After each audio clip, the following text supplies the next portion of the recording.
আসসালামু আলাইকুম। এবার আমরা সমাধান করব আইসিটি প্রশ্ন, সৃজনশীল প্রশ্ন সমাধান করব। আমি আগে বলছিলাম যে আমার এই ইউটিউব চ্যানেল এবং আমার যে ফেসবুক পেজ আছে, এই পেজে তোমরা রসায়ন এবং আইসিটির এই দুটি পরিপূর্ণ প্রিপারেশন অর্থাৎ প্রস্তুতি তোমরা এখান থেকেই নিতে পারবে। অর্থাৎ আমি আইসিটি আর তোমার রসায়ন এই দুটো বিষয়ের প্রশ্ন সলভ করব এবং তোমাদের এই প্রশ্ন এই কোয়ালিটির ভিডিও তোমাদের আপলোড করানো হবে। তো প্রথম যে প্রশ্নটা আছে চিত্র 1, চিত্র 1-এ x এর মান, চিত্র 1-এ x এর মান সরলীকরণ করো। তার মানে x এর যে মানটা বের হবে সেটাকে আমাদের সরলীকরণ করতে হবে এবং এর সারণী লিখো, মানে সত্যক সারণী, সারণী না সত্যক সারণী, সত্যক সারণী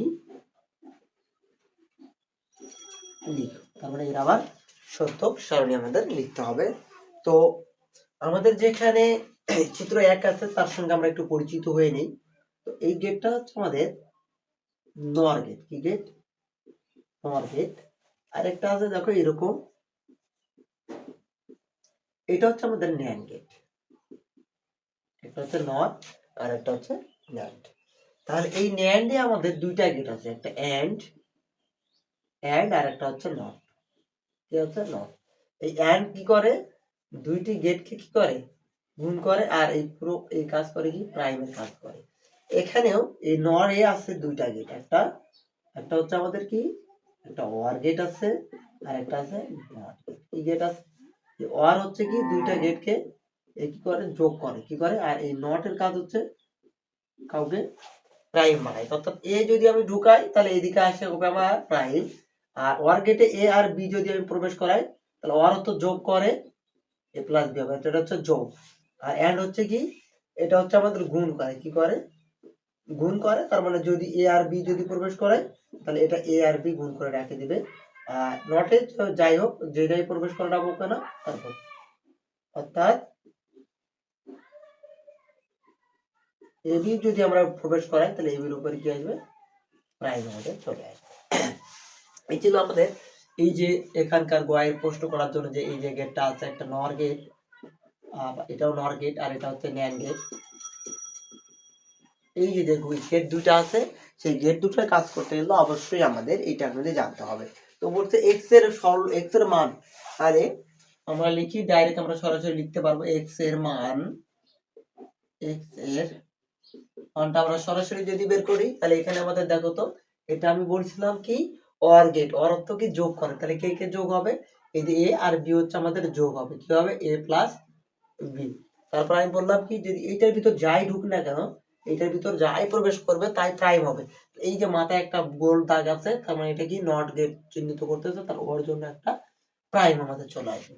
আবার দেখো এই যে বি আর সি এই পাশে ঢুকতেছে, কি ঢুকতেছে? বি আর সি, তাহলে বি প্লাস আমাদের কি হবে? সি, আর এইটার কারণে হবে আমাদের কি? প্রাইম হবে।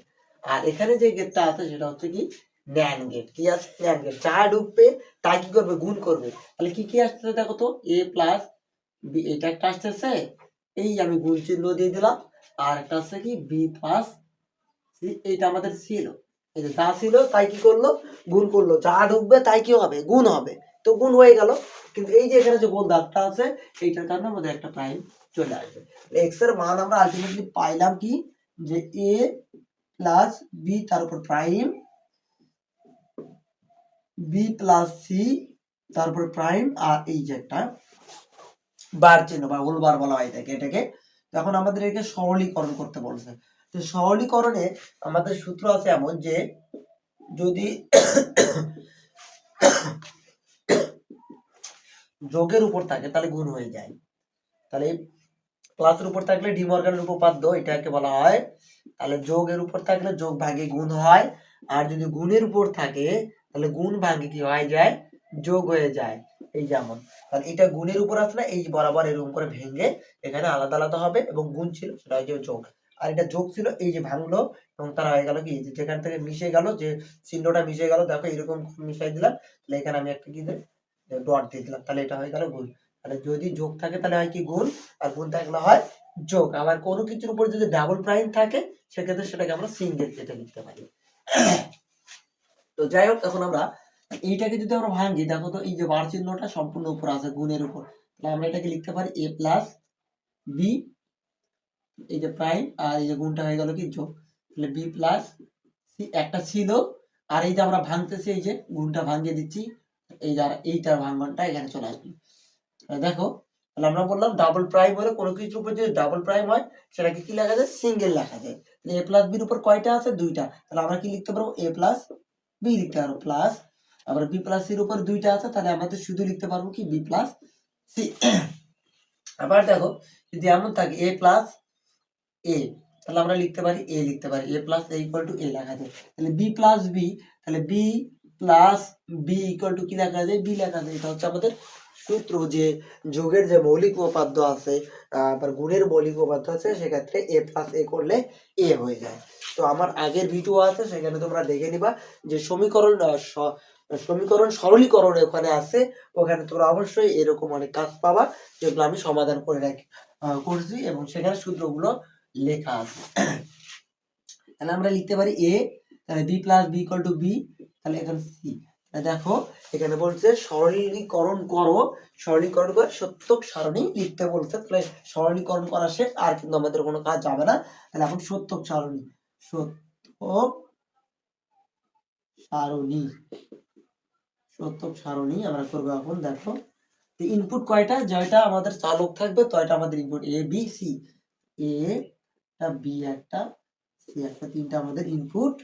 আর দেখো তিনটা কি করতে যোগ করতে বলতে, আউটপুট হবে কি এ প্লাস বি প্লাস সি, তাহলে এ আছে বি আছে সিও আছে, তাহলে অবশ্যই আমরা এ প্লাস বি প্লাস সি করতে পারবো।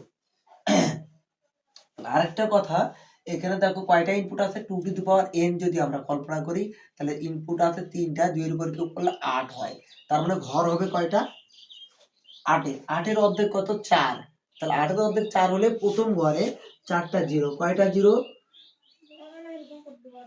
4টা জিরো, আর 4টা হচ্ছে 1,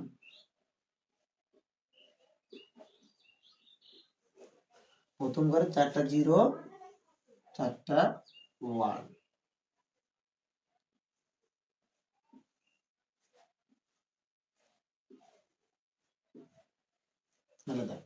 তাহলে 4 এর অর্ধেক আবার কত, 2, তার মানে দ্বিতীয় ঘরে 2টা করে জিরো, 2টা করে 1, 2টা করে জিরো, 2টা করে 1, আবার 2 এর অর্ধেক কত, 1, তাহলে এর পরে ঘর একটা জিরো একটা 1, একটা জিরো একটা 1, একটা জিরো একটা 1, একটা জিরো একটা 1, তাহলে এইরকম করে তোমাদের কাজ করতে হবে। আর এই যে আমার 2 এর উপর কিউব করে 8 হইলো না, তার মানে সংখ্যার ঘর হবে 8টা। এখন দেখো 0 0 0 যোগ করলে 0 হয়, যোগের ক্ষেত্রে একটা ইনপুট 1 হলে উত্তর 1, যোগের ক্ষেত্রে একটা ইনপুট 1 হলেই 1, তাহলে 0 0 এই যে 1 আছে, উত্তর 1, 0 1 আছে, এই যে 1, এই যে 1 আছে 1। যোগের ক্ষেত্রে যোগ যদি হয়, লজিকের যোগের ক্ষেত্রে একটা 1 হলে 1, তাহলে এই যে 1 আছে 1, এই যে 1 0, এই যে 1 আছে 1, 1 1, এই যে 1 1 1 1, এই যে, অর্থাৎ বাইনারির যোগ আর লজিকের যোগ কিন্তু আলাদা। বাইনারিতে 1 1 যোগ করলে 0 হয়, হাতে থাকে 1, আর লজিকের যোগের ক্ষেত্রে 1 এর 1 যোগ করলে আমাদের 1 হবে, 1 1, 100টা 1ও যদি যোগ করি, কয়টা, 100টা 1ও যোগ করলে উত্তর হবে কি, আমাদের 1 এ হবে। ঠিক আছে, যোগের ক্ষেত্রে লজিকের যোগের ক্ষেত্রে 1 1 যোগ করলে 1 হয়। তাহলে এইটা ছিল আমাদের কিসের প্রশ্নের উত্তর, গ এর প্রশ্নের উত্তর, যে সমীকরণটাকে সমাধান করে আমাদের কাজ করতে হবে। তার মানে এইটুকু তুমি যদি করতে পারো, তাহলে তুমি এখান থেকে পাবে কতবার, 3 মার্ক তুমি বরাদ্দ পাবে। তার মানে x এর মানটা তুমি বের করবা এবং সেটাকে সরলীকরণ করতে হবে, সরলীকরণ করে তোমাকে কাজ করতে হবে। তো ঘয়ের প্রশ্নটা ইজি আরো, দেখো যে ঘয়ের প্রশ্নটা বলছে যে চিত্র 2 এ উল্লেখিত সমীকরণ শুধুমাত্র ন্যান্ড গেট দিয়ে বাস্তবায়ন করা সম্ভব। ন্যান্ড গেট, তাহলে ন্যান্ড গেট বলতে এখানে যে আমাদের কয়টা গেট আছে, দুইটা, এখানে একটা নর গেট আছে, আর এই যে ন্যান্ড গেট, তাহলে এইটা গেট দিয়েই শুধু আমাকে কি করতে হবে, এই সমীকরণটাকে বাস্তবায়ন করতে হবে। তো দেখি বাস্তবায়ন করা যায় কিনা। আজ আমরা সমীকরণটা লিখে ফেলি, f equals to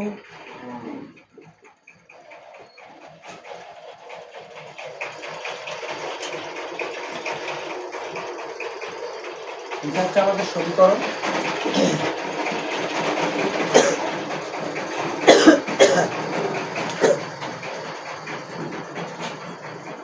তাহলে এই সমীকরণটাকে যদি আমরা একটু কাজ করে নিই, তাহলে সমীকরণে কাজ করলে কাজ করা যায়। তো দেখি কতটুকু কাজ করা যায় এটাকে। তো আমরা একটু আগেই করলাম যে প্রাইমের কাজ থাকলে প্রাইমটা আউট করে দেওয়া যায়, তাই। আর এই যে ন্যান্ড গেট যে বাস্তবায়ন করতে হলে ন্যান্ড গেটে কোনো কিছু যদি আমরা ন্যান্ড গেটে বাস্তবায়ন করি, কি গেটে বাস্তবায়ন করি? NAND gate. ন্যান্ড গেটে বাস্তবায়ন, এই গেটে যদি আমি বাস্তবায়ন করতে যাই, কোন গেটে? ন্যান্ড গেটে, তাহলে সমীকরণে কোনো যোগ রাখা যায় না। সমীকরণে কোনো যোগ রাখা যায় না।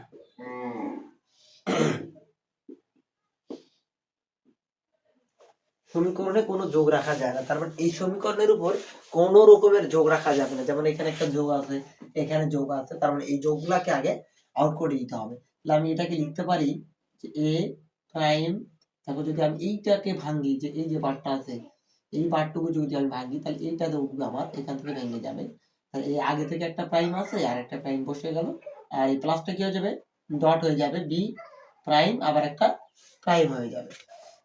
আর উপরে তো একটা আছে, তাহলে এরকম এটা থেকে গেল। আর যে প্লাস ঠিক থাকে কেন থাক, আগে একটা কাজ করে নিই। তাহলে আবার এখানে কি হবে? এ প্রাইম বি প্রাইম, এইরকম থাকলো। আর এই যে চিহ্নটা উপরেরটা থেকে গেল। তো দেখো তো ডাবল প্রাইম হলে কি হয়? এ বি প্লাস এইদিকে থাকলো কি? এ প্রাইম বি প্রাইম, আমাদের এটা থেকে যায়। আর উপরে একটা কি আছে? এই পর্যন্ত কিন্তু আমাদের এটা মানটা থেকে যায়।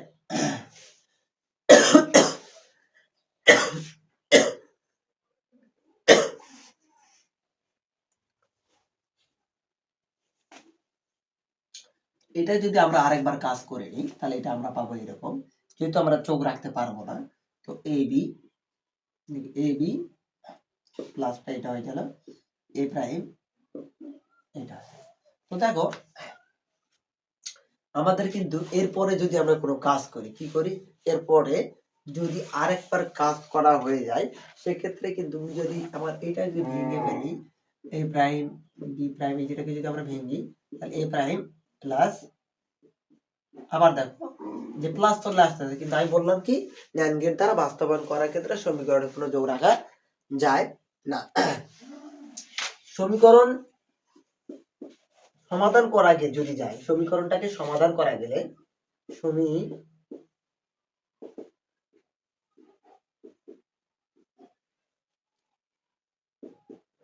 সরলীকরণ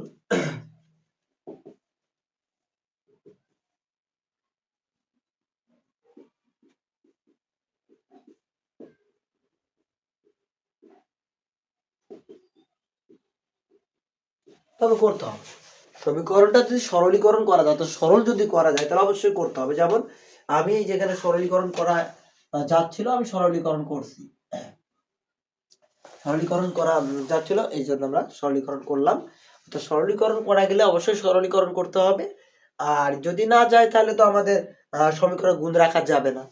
তো যদি না যায়, সমীকরণকে সমাধান করার ক্ষেত্রে অবশ্যই সমীকরণের উপর ডাবল বার চিহ্ন দিতে হয়। সমীকরণের উপর এই ডাবল বার চিহ্ন দিতে হয়।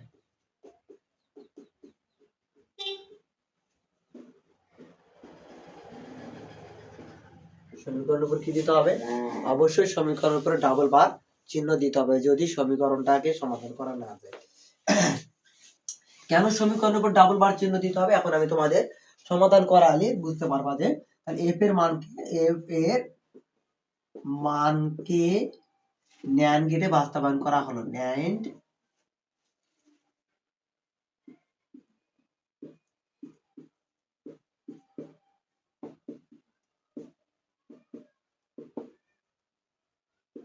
বাস্তবায়ন করা